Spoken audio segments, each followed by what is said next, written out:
Assalamualaikum warahmatullahi wabarakatuh.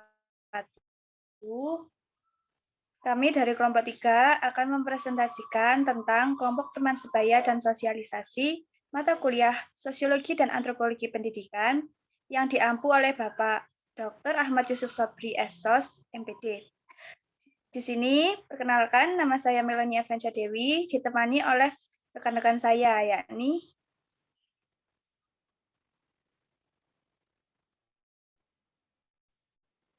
Perkenalkan, nama saya Putri Nur Azizah.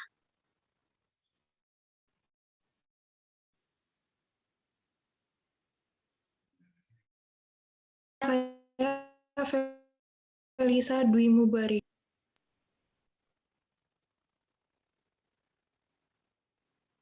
Untuk selanjutnya akan dilanjutkan dengan pengertian kelompok teman sebaya. Menurut beberapa ahli,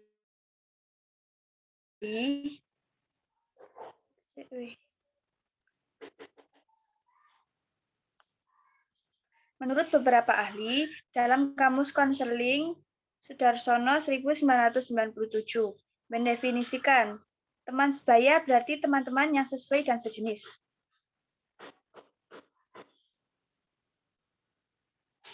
Menurut W. Santrok 2007, teman sebaya adalah kelompok sosial yang didefinisikan sebagai orang dengan kesamaan usia dan tingkat kedewasaan.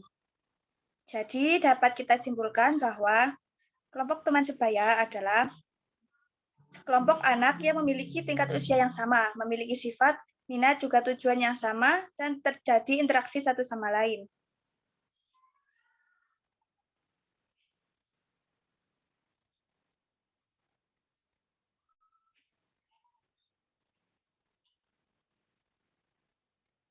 Selanjutnya adalah latar belakang kelompok teman sebaya. Latar belakang kelompok teman sebaya dalam kehidupan sehari-hari individu hidup di dalam 3 lingkungan, yaitu yang pertama adalah keluarga, yang kedua adalah sekolah, dan yang terakhir adalah masyarakat. Latar belakang terbentuknya kelompok teman sebaya karena ada kegiatan yang sama, adanya kebutuhan yang sama, memiliki tujuan yang sama untuk mencari identitas diri, dan ingin melakukan interaksi yang lebih banyak dengan teman sebaya dibandingkan orang tua. Setelah terbentuknya kelompok teman sebaya, lama-kelamaan akan timbul hubung pertemanan atau persahabatan. Selanjutnya akan dilanjutkan oleh rekan-rekan saya.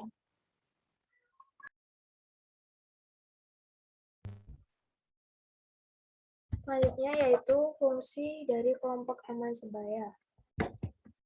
1. Memberikan dukungan sosial, moral, dan emosional. Dukungan sosial dalam hal ini diartikan sebagai transaksi interpersonal di mana individu memberikan bantuan kepada individu lain berupa pemberian informasi, materi, atau tindakan. Yang kedua, memberikan keterampilan sosial bagi anak, di mana keterampilan ini melalui proses belajar yang digunakan dalam berhubungan dengan lingkungan dengan cara yang baik. Yang ketiga, memberi kesempatan anak untuk belajar mengontrol diri agar tidak mudah marah dan egois atau mementingkan dirinya sendiri. Yang keempat, sebagai agen sosialisasi, yaitu agen saling bertukar menceritakan hobi, kebiasaan karena daya imajinatif cenderung sama.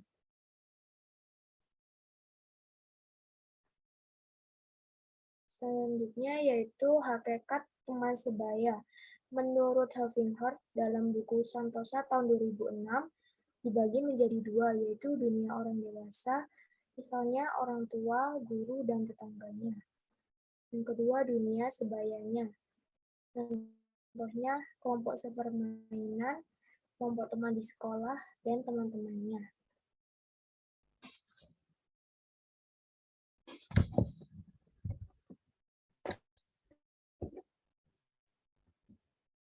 Selanjutnya yaitu macam-macam kelompok teman sebaya. Menurut Harlock tahun 2007, Ada 5 macam kelompok teman sebaya dalam remaja, antara lain 1. Teman dekat. Remaja biasanya mempunyai 2 atau 3 orang teman dekat.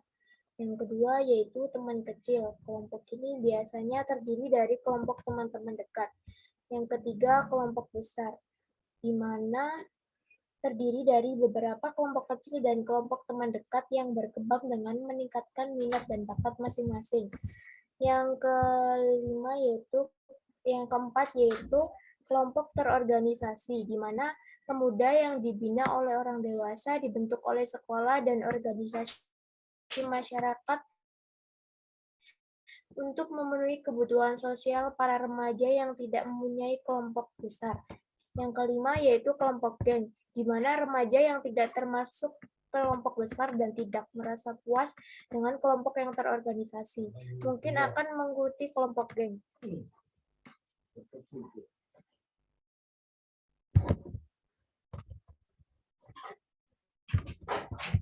Yang selanjutnya yaitu ciri-ciri kelompok teman sebaya.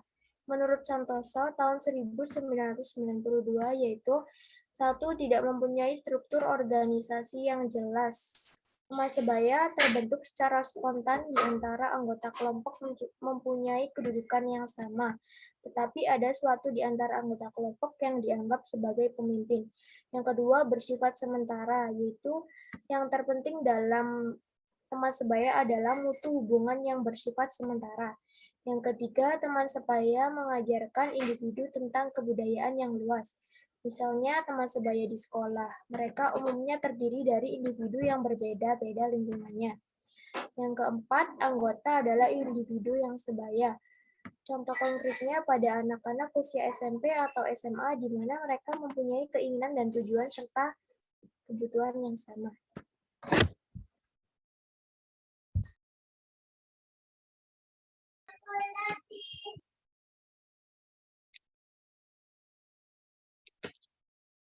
Nah, untuk selanjutnya kita masuk pada pengaruh kelompok teman sebaya.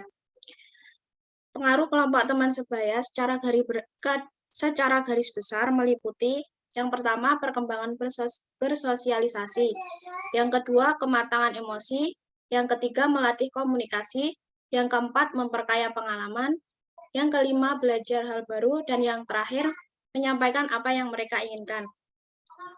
Nah, pada saat dewasa, mereka akan mudah mendapatkan sahabat yang siap menjadi teman akrabnya, menemaninya di saat sulit dan senang, dan sama-sama mendukung kebaikan mereka.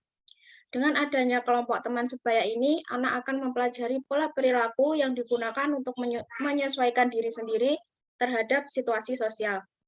Anak yang bisa menyesuaikan diri dengan baik biasanya akan mudah mendapatkan teman. Berbeda dengan anak yang tidak mampu menyesuaikan diri atau yang memiliki penyesuaian diri yang buruk. Nah, untuk sekarang kita masuk pada konsep sosialisasi. Pengertian sosialisasi. Sosialisasi adalah sebuah proses belajar seumur hidup di mana seorang individu mempelajari kebiasaan dan kultur masyarakat yang meliputi cara hidup, nilai-nilai dan norma sosial yang terdapat dalam masyarakat agar dapat diterima dan berpartisipasi. Selain itu, sosialisasi merupakan proses yang cukup penting dalam membantu individu untuk dapat bersikap dan membawa diri dalam berperilaku sehingga individu itu dapat diterima dan berbaur dengan baik dalam kelompok atau masyarakat tertentu. Selanjutnya adalah aktivitas sosialisasi. Sosialisasi ditentukan oleh lingkungan, ekonomi, kebudayaan, interaksi di mana individu tersebut berada. Menurut Narwoko dan Suyanto menjelaskan bahwa aktivitas sosialisasi dikerjakan oleh person-person, yaitu person-person yang mempunyai wibawa dan kekuasaan atas individu-individu yang telah disosialisasi. Contoh, ibu, ayah, guru, atasan, dan sebagainya. Yang kedua, person-person yang mempunyai kedudukan sederajat dengan individu-individu yang telah disosialisasi. Contoh, saudara sebaya, teman sepermainan, kawan sekelas, dan sebagainya. Dari aktivitas pelaksanaan sosialisasi tersebut, dapat disimpulkan bahwa orang yang mengerjakan sosialisasi didominasi oleh orang-orang yang memiliki wibawa dan kekuasaan dibandingkan individu lain, serta orang-orang yang memiliki kedudukan yang sederajat dengan individu tersebut. Nah, pada tahap-tahap sosialisasi ini, menurut George Herbert Mead, 1972, bersosialisasi melalui tahap-tahap sebagai berikut. Yang pertama, tahap persiapan. Tahap ini dialami sejak manusia dilahirkan, saat seseorang anak mempersiapkan diri untuk mengenal dunia sosialnya. Pada tahap ini, anak juga mulai melakukan kegiatan meniru meski tidak sempurna. Dalam tahap ini juga, individu sebagai calon masyarakat dibekali oleh norma-norma yang menjadi pedoman untuk bergaul oleh lingkungan terdekat, yaitu keluarga.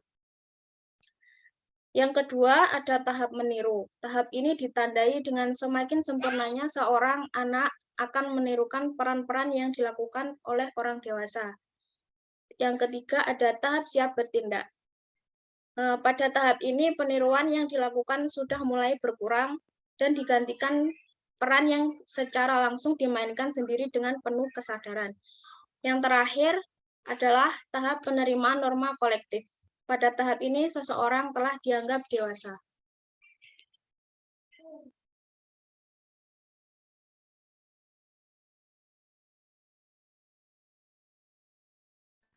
Selanjutnya ada jenis-jenis sosialisasi. Menurut Peter L. Berger dan Luqman, terdapat dua jenis sosialisasi, yaitu yang pertama ada sosialisasi primer. Sosialisasi primer adalah sosialisasi pertama yang dijalani individu semasa kecil dengan belajar menjadi anggota masyarakat dalam keluarga. Sosialisasi ini berlangsung pada saat kanak-kanak. Yang kedua ada sosialisasi sekunder. Sosialisasi sekunder adalah suatu proses sosialisasi lanjutan setelah sosialisasi primer yang memperkenalkan individu dalam kelompok tertentu dalam masyarakat. Selanjutnya ada aspek-aspek sosialisasi. Sosialisasi meliputi proses mengetahui dan memahami nilai sosial dan tindakan sosial yang berkaitan dengan kebudayaan dan masyarakat. Selain itu, sosialisasi juga merupakan proses memperoleh pengetahuan dan berbagai keterampilan yang berkaitan dengan kebudayaan. Selanjutnya ada jenis media sosialisasi.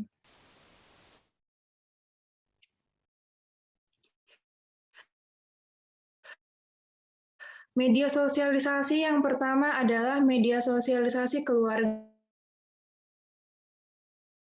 yang berhubungan dengan pembentukan kepribadian anak adalah orang tua, saudara-saudara, media sosial teman sepermainan. Peranan positif dari kelompok persahabatan bagi perkembangan kepribadian anak yaitu remaja merasa aman dan dianggap penting dalam kelompok persahabatan. Remaja dapat tumbuh dengan baik dalam kelompok persahabatan. Remaja mendapat tempat yang baik bagi penyaluran rasa kecewa, takut, khawatir, tertekan, gembira yang mungkin tidak didapatkan di rumah. Yang ketiga ada media sosialisasi sekolah. Fungsi sekolah dalam proses sosialisasi adalah memberikan pengetahuan dan keterampilan yang diperlukan siswa, serta membentuk kepribadian siswa agar sesuai dengan nilai-nilai norma dan yang ada dalam masyarakat. Yang keempat, ada media sosialisasi lingkungan kerja.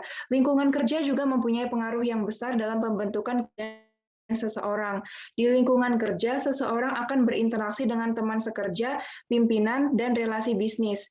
Yang kelima, ada media massa sebagai media sosialisasi. Media massa merupakan alat yang kepada masyarakat, norma, dan nilai.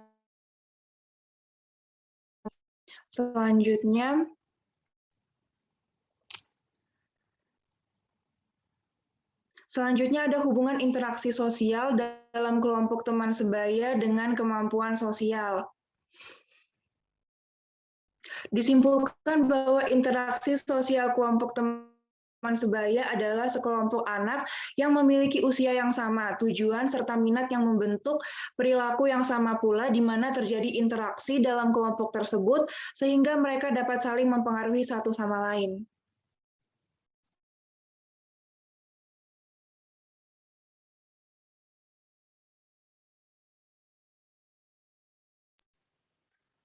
Mungkin itu tadi yang dapat kita sampaikan dari presentasi kita. Apabila ada kesalahan kata atau kekurangan, kami mohon maaf yang sebesar-besarnya. Dan untuk pertanyaan, nanti kita akan lanjut di forum diskusi di Sepejar. Dan terima kasih atas perhatiannya. Wassalamualaikum warahmatullahi wabarakatuh.